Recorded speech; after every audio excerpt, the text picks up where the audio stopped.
South India shopping mall the wedding మంత్ర సరికొత్త wedding collection south India shopping mall. చాలా మందికి megastar Chiranjeevi గారితో cinema చేయాలని, ఆయనతో కలిసి వర్క్ చేయాలని, ఒక డైరెక్టర్ కావచ్చు, ఒక మ్యూజిక్ డైరెక్టర్ కావచ్చు, ఒక డ్యాన్స్ డైరెక్టర్ కావచ్చు, ఒక హీరోయిన్ కావచ్చు.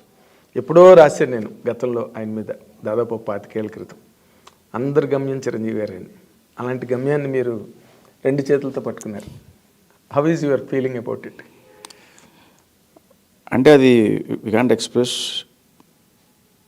అసలు నేను ఊహించలేదు, అలా జరిగిపోయింది అంతే. అది అంతేనా? అంటే మిరాకిల్స్ అనేవి చెప్పి జరగవండి, జరిగిపోయిన తర్వాత తెలుస్తుంది మిరాకిల్ అని. మిరాకిల్ అని అలాగా అంటే మాలాంటి జర్నలిస్టులు చెప్తాం మిరాకిల్ లేదని. మీకు అప్పటికీ మిరాకిల్ అని తెలియదు, జరిగిపోయింది అలాగే. మీరు ఆ దాంట్లోనే ఉంటారు, ఆ క్లౌడ్లోనే. క్లౌడ్ నేను ఒక ఇంటర్వ్యూలో ఎప్పుడో చెప్పాను అనమాట, లైక్ బింబిసార ఇంటర్వ్యూ జరుగుతున్నప్పుడు ర్యాపిడ్ ఫైర్ క్వశ్చన్స్ అడుగుతారు కదా. అవును. అడిగితే చిరంజీవి గారితో చేస్తే ఎలాంటి సినిమా చేస్తారు అంటే ఫ్యాంటసీ సినిమా అన్నాను. ఓ అప్పుడే అది నిజమైంది. అది నిజమైంది మళ్ళీ అదొక ఇమీడియట్గా ఇంత త్వరగా వస్తుందని ఎక్స్పెక్ట్ చేయలేదు. ఓకే, అంటే మీ వైపు నుంచి ఏ ప్రయత్నం దాని పట్ల జరిగిందా అసలు? అది ఎలాగే సార్ చిరంజీవి గారిని రీచ్ అవ్వాలంటే చాలా ఉంటుంది సార్. అంటే ఒక ఫస్ట్ టైం డైరెక్టర్కి ఆ సినిమా తర్వాత కథ రాసుకుని ఆయన దగ్గరికి వెళ్ళాలి అంటే డెఫినెట్ గోల్ ఉంటుంది. బట్ నాకేంటంటే లక్కీలీ ఈ సినిమా అయిపోయిన తర్వాత నాకు యూవీ క్రియేషన్స్ విక్రమ్ ద్వారా పరిచయం అయింది. మళ్ళీ చిరంజీవి గారిని కలిసే అవకాశం దొరికింది నాకు. ఓకే, చిరంజీవి గారిని కలిసి అండ్ చరణ్ కలిసాను నేను. చరణ్ గారు చెప్పిన తర్వాత చిరంజీవి గారికి కథ చెప్పింది. అలా అది ప్రాజెక్ట్ మీద రిలీజ్ అయింది. ఓహో, యూవీ క్రియేషన్స్ విక్రమ్ నుంచి రామ్ చరణ్ గారి దగ్గర నుంచి చిరంజీవి గారు. ఓహో, తక్కువే జర్నీ కదా. అంటే బట్ ఆయన సులభ సాధ్యులు చిరంజీవి గారు. ఎవరికైనా అంత రిస్ట్రిక్షన్స్ గట్ట, పైగా కథా రచయితలు అంటే మరీ ఆయన చాలా గౌరవిస్తారు. అవును, మీరు అది ఎంజాయ్ చేశారు ఆయన దగ్గర? చాలా బాగా అండి.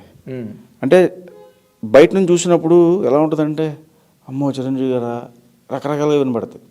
లోపలికి వెళ్ళిన తర్వాత ఆయన నిజంగా ఎంత కంఫర్ట్ ఇస్తారంటే, ఒక చిన్నపిల్లలు అయిపోయి జాగ్రత్తగా వింటారు, అసలు ఎక్కడ డిస్టర్బెన్స్ ఉండదు, నీట్గా విని అమ్మ ఇది బాగుంది, ఇది ఇలా ఉంది అని చెప్పేస్తారు ఆయన.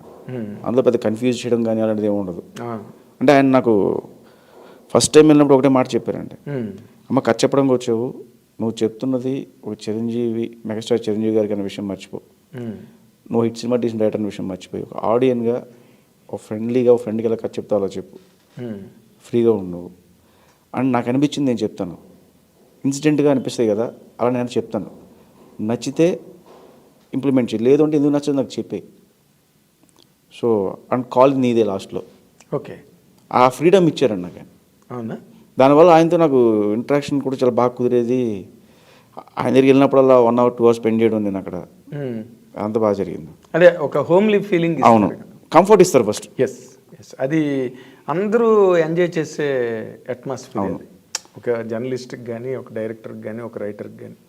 కానీ మీరు చిన్నప్పటి నుంచి చిరంజీవి గారి సినిమాలు చూసి ఏలలేసే బ్యాచ్ అనుకుంటాను నేను. అవును. అలాంటిది మొట్టమొదట అసలు చిరంజీవి గారి దగ్గరికి వెళ్ళినప్పుడు what is your first feeling? అంటే దానికి ముందు నేను చిరంజీవి గారిని కలిసానండి చాలాసార్లు. ఓహో అండ్ లాంగ్ బ్యాక్ ఎప్పటి నుంచి, ఎందుకంటే చరణ్తో పాటు నేను ఒకే స్కూల్ అండ్ కాలేజ్. చరణ్ నా క్లాస్మేట్ నాకు. ఓకే. సో అలాగా అండ్ అల్లు శిరీష్, చరణ్, రాణా అందరూ మేము బ్యాచ్మేట్స్ మేడం. ఓకే. అలా నేను చిరంజీవి గారి ఇంటికి వెళ్ళేవాడిని నేను. ఓహో. సో అలా చూసి, అంటే డాడీ వీళ్ళందరూ ఉంది కాబట్టి అవును, అలా నాకు పరిచయం నాకు. ఓకే. ఆ తర్వాత మధ్యలో ఒక 10 days 15 days ఓ సినిమాకి కూడా పనిచేశాను ఆయన సినిమాకి నేను. ఏ సినిమాకి? శంకర్దాద MBBSకి అప్రెంటిస్కి వెళ్ళా. ఓకే. సో అలా కూడా నాకు ఆయన పరిచయం మాట. ఓకే. సో నిన్ను చూసి కొత్తగా ఫీల్ అయ్యేది ఏం లేదు ఆయన?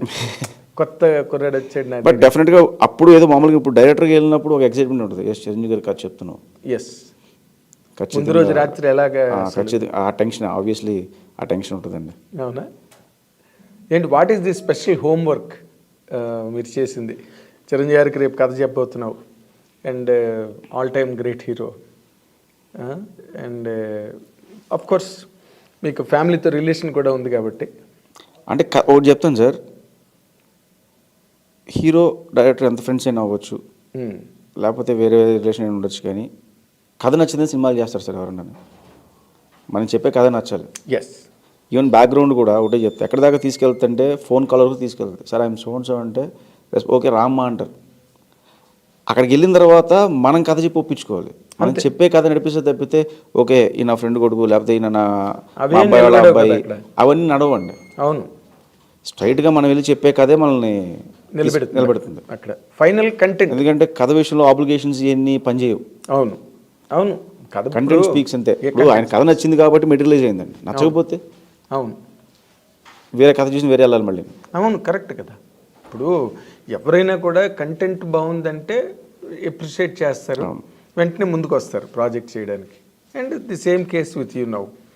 చిరంజీవి గారికి ఆ కథ అంత బాగా నచ్చబట్టి కదా ఇమ్మీడియట్గా ప్రాజెక్ట్ అనౌన్స్ అయింది. చాలా ఫాస్ట్గా అయింది. చాలా ఫాస్ట్గా అయింది. మేము చూస్తున్నాం కదా. అలా ఇంత ఫాస్ట్గా ఒక యంగ్ డైరెక్టర్ ప్రాజెక్ట్ అవ్వడం అన్నది ఇదే మొదటిసారి అనుకుంటాను నేను. ఏమన్నా luck. Yes, your luck, really luck. ఇప్పుడు ఈ బింబిసార అనే సక్సెస్ ఏదైతే ఉందో అది నీకు దీనికి ఏ విధంగా హెల్ప్ అయింది అనుకుంటున్నారు? అంటే మనం తీసి బింబిసార సినిమా అని నేను ప్రూవ్ చేసింది. ఓహో ఇతను డీల్ చేయగలడు ఈ సినిమాని, ఇతను కంటెంట్ బట్టి మూవ్ అవుతాడు, ఫ్యాంటసీ జోనర్లో ఇతను రన్ చేస్తున్నాడు సినిమాని. అంటే బేసికల్గా అవతల వాళ్ళకి ముందు నమ్మకం ఉంటుంది. ఓకే ఇంత పెద్ద సినిమా డీల్ చేశాడు అన్న నమ్మకం వాళ్ళు కలిగించింది ఆ సినిమా చూడడం వల్ల. సో ఇప్పుడు నేను కథ ఏదైనా చెప్పినా కూడా వాళ్ళు నా బ్యాక్గ్రౌండ్లో బింబిసార రన్ అవుతుంటుంది వాళ్ళకి. ఎస్. సో అది నాకు బాగా హెల్ప్ అయింది. అన్న లైఫ్ మార్చింది మొత్తం బింబిసార. అంతేగా. అసలు బింబిసార వచ్చిన తర్వాత కదా వశిష్ఠ గురించి మాట్లాడుకోవడం మొదలెట్టారు. అవును. లేకపోతే వశిష్ఠ ఎవరో